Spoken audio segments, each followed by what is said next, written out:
Hi friends, welcomes to இனிமையான நேரங்கள். இன்றைக்கி வந்து லன்ச் தான் பார்ப்போம் ஃப்ரெண்ட்ஸ். லன்ச் என்னென்னா இன்றைக்கி ஒயிட் ரைஸ் பண்ணியிருக்கேன் சுட சுட.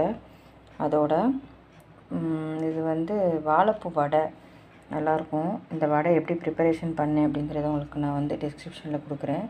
இது வந்து தால் கிரேவி. இன்றைக்கி வந்து குழம்பு வந்து என்ன பண்ணியிருக்கேன்னா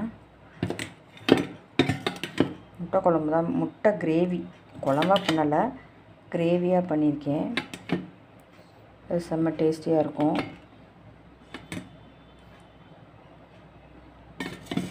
இந்த கிரேவியோட சாப்பிட்லாம். கம்மியாக தான் பண்ணேன். ஆனால் எதனாலனா இது கொஞ்சம் சாப்பிட்றதுக்கு கொஞ்சம் நல்லா டேஸ்ட்டாக இருக்கும். ப்ளஸ் வந்து ரொம்பவும் புளிக்குழம்பு மாதிரி இது வந்து ஊற்றி சாப்பிட்ணும் அவசியம் இல்லை. கிரேவி மாதிரி, சிக்கன் கிரேவி மாதிரி நம்ம சாப்பிட்டுக்கலாம் ஃப்ரெண்ட்ஸ். அவ்வளோதான் ஃப்ரெண்ட்ஸ் நம்மளோட லன்ச். இன்றைக்கி வந்து சாதம், எக்கு கிரேவி, தால் பண்ணியிருக்கேன். அதில் கொஞ்சோண்டு கீரை இருந்தது, இந்த பொன்னாங்கண்ணி கீரை, அதையும் போட்டு பண்ணியாச்சு.